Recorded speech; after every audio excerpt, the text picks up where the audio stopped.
Salut les sportifs, j'espère que vous vous portez bien. Moi c'est Serge Fortini, bienvenue sur ma chaîne YouTube. On va parler montre. Ouais, mon smartphone, non, mais ça c'est pour les notes. La Polar Vintage M3.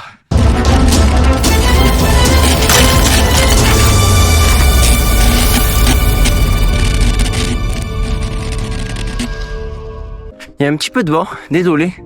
Je suis en plein test. Là, je suis en test longue distance. C'est-à-dire que j'ai carrément mis deux montres, une de référence. Je vais pas vous cacher la marque, c'est Garmin, parce que je l'ai depuis des années. C'est même pas les dernières. Hein. C'est pas la F8. C'est une un petit peu plus vieille, une Epix, parce que les données, je les connais bien et qu'elle a tout vu. Donc, j'évite de prendre les dernières pour éviter les erreurs dans mon protocole personnel. Qu'il fasse beau, qu'il fasse gris, qu'il fasse chaud, qu'il fasse froid, le sport doit être là. Donc, cette petite Vintage M3, petite, pas tant que ça, hein, puisqu'on est sur du 44 mm. Donc, c'est un bon compromis entre les très grosses, les 51, et les toutes petites, 30 mm.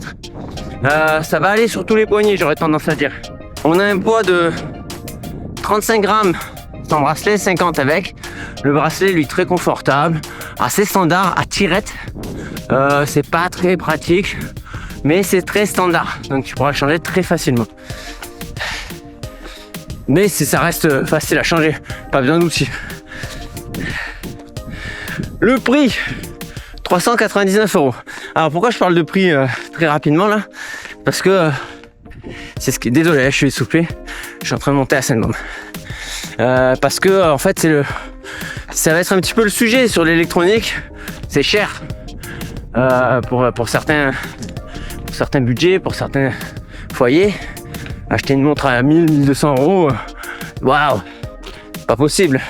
Une montre donc il y a ces moyennes gammes là, elles sont nombreuses, autour des 400 €. Elle a pas mal de concurrentes, entre autres la Race chez Gross. Chez Garmin, on descend de gamme hein, tout de suite dès qu'on attaque le 400. Je sais plus, ça va être je sais plus, 2,35 je crois, je suis pas sûr. Forerunner. Voilà, c'est une montre. Polar a fait le choix de faire un petit peu comme la concurrence, c'est-à-dire que on met tout le software des grandes et on enlève tout ce qui est lié à la miniaturisation du hardware. Donc c'est, j'aurais pu dire une petite qui a tout d'une grande. C'est un peu ça. Je dis bien un peu parce que il y a une première chose qui m'a choqué en smartwatch, c'est qu'elle est très gourmande en énergie. Donc là, en live, je suis parti pour la journée entière. Je vous dirai en fin de journée qu'est-ce qu'il en est, à combien d'heures elle a coupé avec GPS actif et utilisation, on va dire, standard. L'écran AMOLED, il est magnifique, 1500 lumens. Elle fait partie du haut du panier en termes de luminosité. Il n'y a pas beaucoup qui sont dessus. En résolution 416 par 416. Perso, c'est pile ce qu'il faut. Moi perso, je veux pas moins. Moins, je commence à plus rien y voir, même si j'ai pas de problème de vue. Mais c'est bien. C'est pas du 51 avec des grosses réseaux forcément. T'es entre deux. Elle correspond à sa gamme. Sujet que j'utilise en live, la cartographie. Alors la carto, elle y est. Quand tu allumes ta montre et que tu veux une belle carto, il faut que tu la charges sur le site gratuitement. Sinon de base, tu vas pouvoir aller faire des trucs assez standards, vélo, route, etc. sans avoir à charger quoi que ce soit. La carto n'est pas routable. C'est-à-dire que... Ah, beaucoup de vent. Elle n'est pas routable, c'est-à-dire que tu ne pourras pas faire de la création en live, ni même sur l'application Polar. Je pense que la prochaine grosse évolution chez eux, ça va être ça. Alors on va courir un peu. Et vraiment, donc la carto est vraiment pas mal, surtout par rapport à son prix. Il y a une boussole, il y a l'altimètre barométrique, donc ça fonctionne très très bien. C'est pas la meilleure en termes de géox, c'est pas la meilleure, hein. C'est pas du tout la moins bonne non plus. Donc encore une fois, je vais le répéter assez souvent dans cette vidéo, elle est moyenne et elle est bien, elle fait le taf. Tu vas pouvoir mettre tes parcours avec Strava, Komoot et également les importants GPX. Mais j'ai encore fait hier soir. C'est pas, voilà, c'est pas super fluide, c'est pas ultra ergonomique, mais ça fonctionne. C'est déjà pas mal. Puisque je parle de l'app, c'est la plus, je dirais la plus performante, la plus intéressante au niveau des apps sur le marché, avec le Polar avec le Polar Flow, c'est vraiment bien, ça fonctionne bien. C'est pas très ergonomique, mais une fois qu'on s'y est fait, on a vraiment beaucoup de données.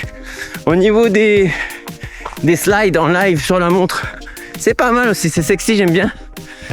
C'est assez joli, avec de belles couleurs. Par contre, c'est assez spartiate en termes d'esthétique smartwatch. Côté ville, on peut pas changer grand chose. C'est basique. Ouais, t'aimes pas les fioritures, là t'as ce qu'il faut, ça fonctionne. Pourquoi je dis ça aussi, bah voilà, Polar, ça a été des précurseurs à l'époque. Une expertise de ouf en termes d'algo, en termes de R&D.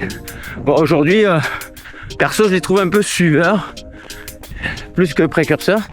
Mais voilà, il faut ce qu'il faut à un moment donné. Ça change un peu. Les boutons. Alors, je regarde ma route.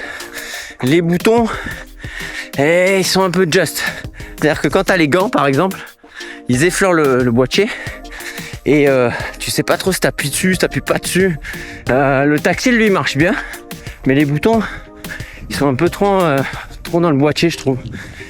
Donc, c'est la première chose qui m'a choqué quand j'ai utilisé la montre. Il y a l'électrocardiogramme qui est arrivé comme toutes les grandes, comme je disais. Même sur ce petit modèle, il y a l'électro. Donc, va servir à rien. Parce qu'en France, c'est une histoire et la santé, machin, un truc. Bon, enfin bref. Il va pas te sauver la vie. Par contre, il va servir pour les activités du quotidien. Le sommeil et tout ça. Et ça fonctionne bien. Pour surveiller le sommeil, si t'es en forme, pas en forme, si faire du sport ou pas. Il y a des tests qui sont bien faits aussi. Il y a pas mal de choses autour de l'appli, autour de la smartwatch. Et ça, vraiment c'est bien. On peut y ajouter des capteurs externes en Bluetooth. Il n'y a pas trop de problème. Je pense Strike et ça. Alors c'est côté outdoor, ce qui est quand même ma prédilection, moi perso. Où je vais préférer une Grit X2. Mais ça, j'ai fait le test. Vous pouvez aller voir la vidéo. Parce que plus grosse, parce que plus pratique sur l'outdoor. Il y a l'alerte orage, il y a le turn by turn. Voilà, c'est beaucoup autour de la carto et autour de l'extérieur. Côté attelé, il n'y a rien. Il va falloir que tu lances un mode running classique. Donc si tu es un pistard, il n'y a pas le truc de précision que tu retrouves chez la concurrence.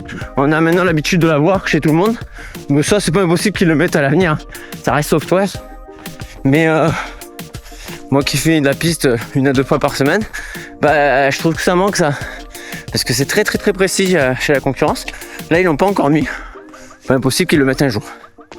Mais c'est à noter, aujourd'hui, ça y est pas. Natation, très basique. Ça fonctionne.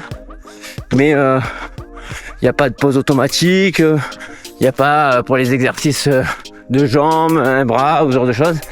C'est vraiment basique pour tes longueurs. Mais ça fonctionne encore une fois. Puisque je suis dans la natte, donc il Il n'y a pas de profil Swan and Run.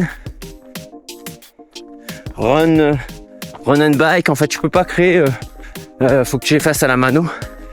D'ailleurs, en parlant de mano, donc chez Polar Flow, tu as accès à une centaine d'activités.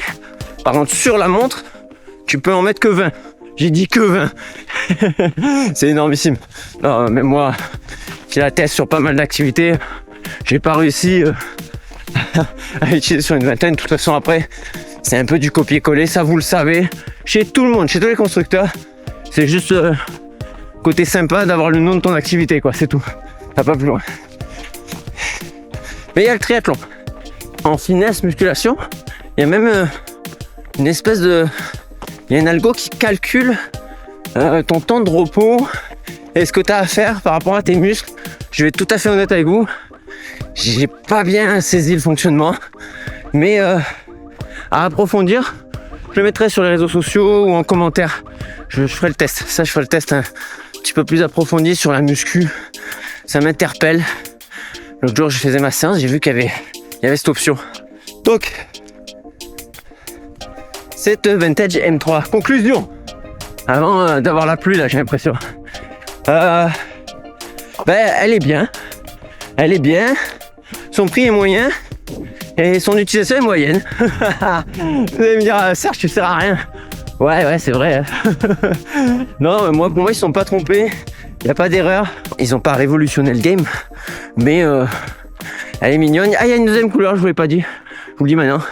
Il y a une deuxième couleur qui est super sympa. Je ne saurais pas vous dire le nom, qui est un peu étrange. Une espèce de blanc or. Franchement, très joli. Ça peut faire vraiment une très grosse différence quand tu achètes ta montre. Voilà. Et peut-être les promos. Alors, vous êtes sympa. Si vous l'achetez, passez par mes liens d'affiliation. Juste en dessous. Moi, je gagne quelques euros. Ça me permet de monter. Ça me permet de payer l'équipe. Hein, autre que de gagner de l'argent. Parce que j'essaye déjà d'amortir. Petite transition dans cette vidéo. Vous voyez, plus de lumière, c'est normal. Parce que j'ai couru toute la journée. 11 heures d'activité. Et la montre est à 50%. 51% pour être exact. Donc tu peux partir avec sur de l'ultra, ça passe. En plus j'avais la Carto, je l'ai utilisé la Carto, ça fonctionne bien. Donc elle est moins gourmande en énergie pendant une activité si tu touches pas que en smartwatch en fait finalement. Voilà. Important que ça soit dit. Donc tu peux partir sur des ultras sur une vingtaine d'heures, ça fonctionne. Si t'as des questions, ça se passe en commentaire. N'oublie pas de mettre le pouce bleu.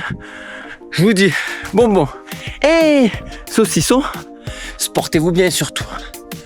Machine.